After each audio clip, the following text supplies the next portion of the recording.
Your heart beats roughly 100,000 times every single day. And for most people watching this, it does that silently, invisibly, without complaint. But here is what your cardiologist knows that most people do not. Your heart can be aging years, sometimes decades faster than the rest of your body. And it will not warn you.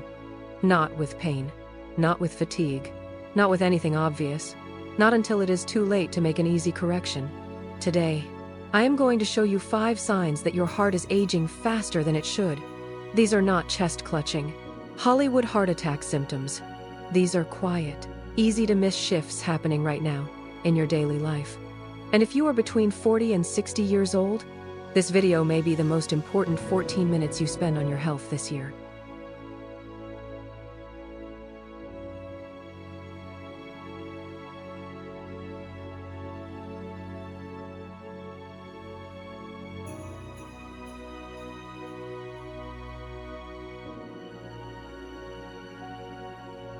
Welcome to VitalAge Health. I'm Dr. Serena Voss, internal medicine physician, and this channel exists for one reason: to give you the clinical truth about your body before a diagnosis forces that conversation. If you're new here, subscribe now. We publish new evidence-based health content every week, and everything I share is grounded in peer-reviewed research, not trends, not supplements, not anything I'm being paid to tell you. Let's get into it.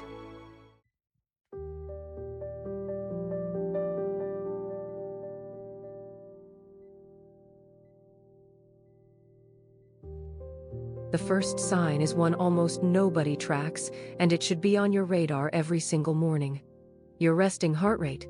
A healthy resting heart rate for an adult sits between 60 and 100 beats per minute. But here's what that range doesn't tell you. Where you fall within it matters enormously. Research published in the European Heart Journal followed over 29,000 adults for a decade.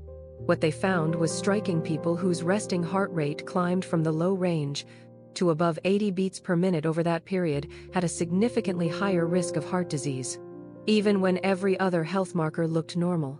What causes this creep upward? As the heart ages, or more precisely, as it becomes less efficient, it compensates by beating more frequently. It's working harder to do the same job it used to do easily.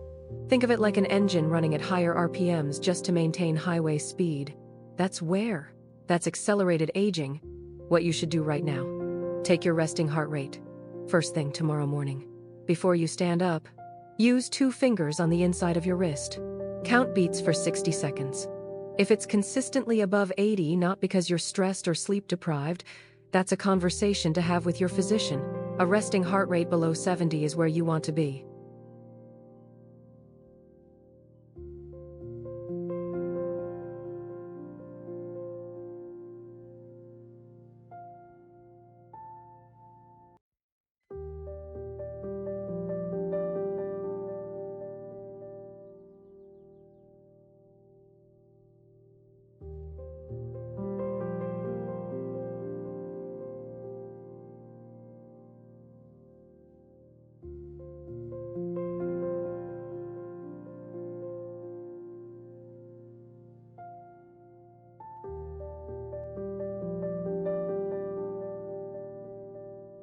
The second sign is called heart rate recovery, and clinically, it is one of the most reliable indicators of cardiovascular age that we have.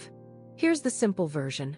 After moderate physical exertion, say, climbing 2 flights of stairs or a brisk 5-minute walk, how quickly does your heart rate return to normal? In a cardiovascularly healthy adult, heart rate should drop by at least 12 beats per minute within the first minute of stopping activity. If yours takes 2, 3, or 4 minutes to settle, your autonomic nervous system, which controls heart rate regulation, is showing signs of dysfunction. And dysfunction in that system is directly correlated with accelerated cardiac aging. A landmark study in the New England Journal of Medicine found that people with poor heart rate recovery had a significantly higher mortality rate over 6 years, independent of their overall fitness level. Read that again. Independent of fitness level. You don't have to be unfit for this to be a problem. The simple self-test: walk briskly for 5 minutes. Stop completely. Count your pulse for 1 minute. Did it drop at least 12 beats? If not, your heart's recovery system needs attention. Regular aerobic exercise, even walking 30 minutes a day, has been clinically shown to improve heart rate recovery within as little as 8 weeks.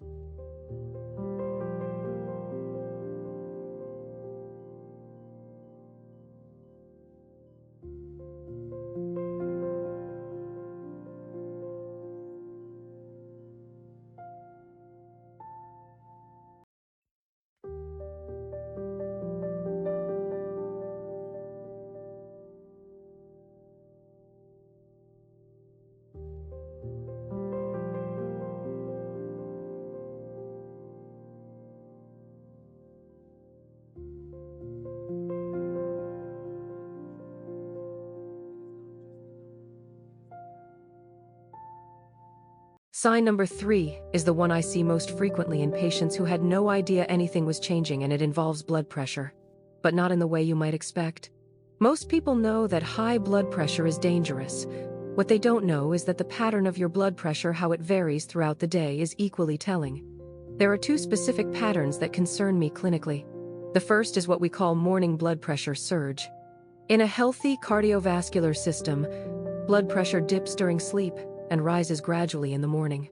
But in an aging or stressed cardiovascular system, that morning rise becomes exaggerated, spiking rapidly within the first hour of waking. This surge is when the majority of heart attacks and strokes actually occur between 6 a.m. and noon. And most people never measure their blood pressure in that window. The second pattern is pulse pressure widening. Pulse pressure is the difference between your systolic, the top number, and your diastolic, the bottom number. A healthy pulse pressure is between 40 and 60. As arterial walls stiffen with age, a process called arteriosclerosis, that gap widens. A pulse pressure consistently above 60 inches, someone under 60 years old, is a red flag for accelerated vascular aging. What to do? Take your blood pressure twice, once immediately upon waking, and once 30 minutes later. Log it for 2 weeks. Bring those readings to your doctor. Not just a single in-office measurement. That single number your doctor takes tells a fraction of the story.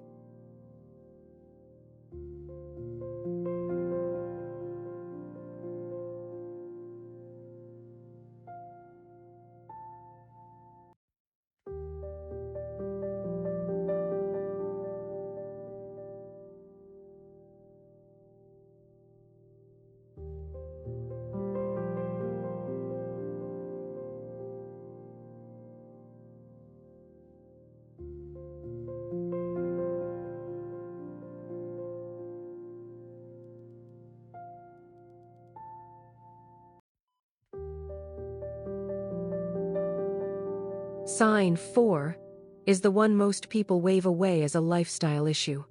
I want to be very direct with you. Poor sleep is a cardiovascular emergency in slow motion.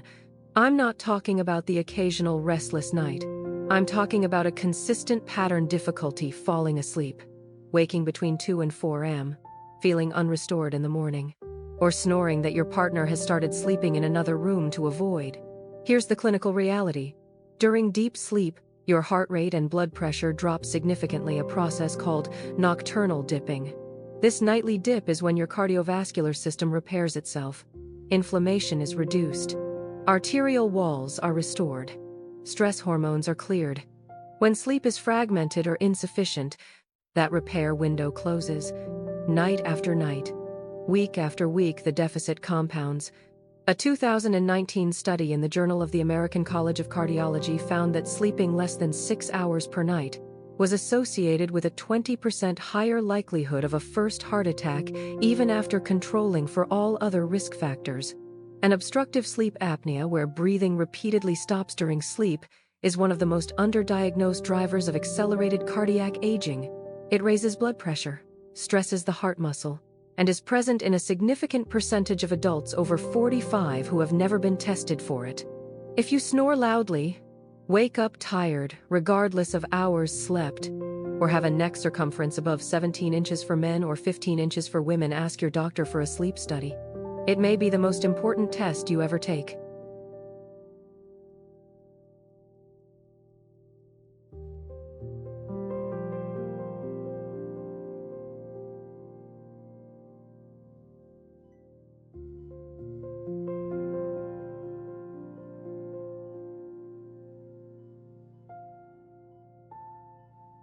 The fifth sign is the most misunderstood number in modern medicine, and most people leave their annual blood test without ever hearing it. It's not your total cholesterol. It's not even your LDL, the so-called bad cholesterol. It's your cholesterol ratio, specifically your total cholesterol divided by your HDL. Here's why this matters. Two people can have identical total cholesterol readings of 200. One has an HDL of 70, their ratio is 2. Low risk. The other has an HDL of 35, their ratio is 5. SUV high risk. Same total number.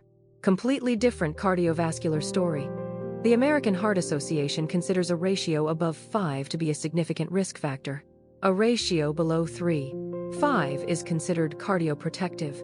But here's what I see routinely in clinical practice.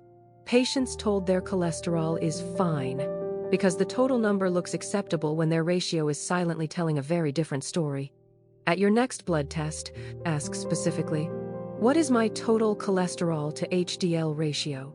And if your doctor looks surprised that you know to ask, that's information too. The good news: HDL responds powerfully to lifestyle intervention, regular aerobic exercise, omega-3 fatty acids, reducing refined carbohydrates, and stopping smoking if applicable can raise HDL significantly within 90 days.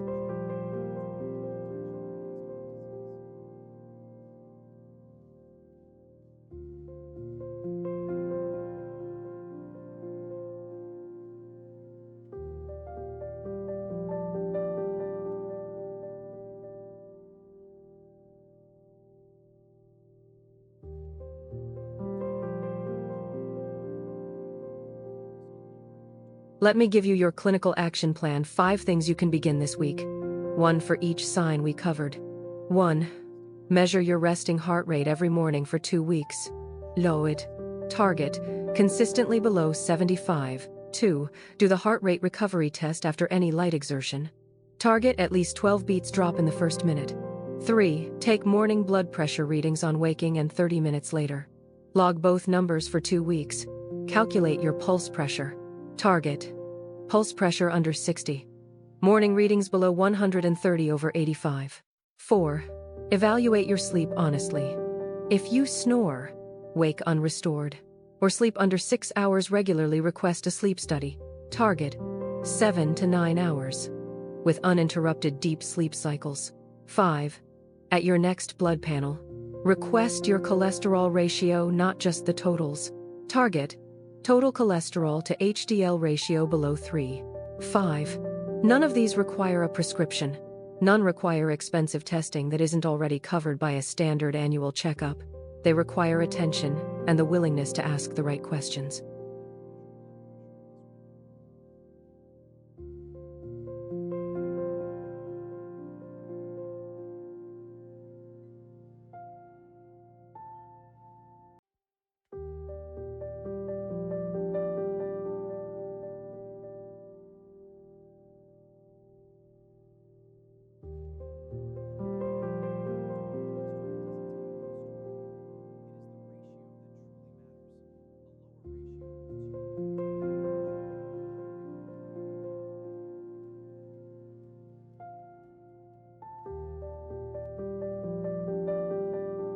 If you identified with even one of these 5 signs today, don't wait. Not because I want you to be alarmed, but because the window for easy intervention is open right now, and it doesn't stay open forever. Share this video with someone in your life who is between 40 and 60 years old and isn't yet paying attention to these numbers. It may be the most useful thing you do for someone you love this week. Subscribe to VitalAge Health for a new evidence-based video every week. And if you want to go deeper, our next video covers exactly how to read your own blood test results before your doctor appointment. This is Dr. Serena Voss. Stay informed, stay ahead.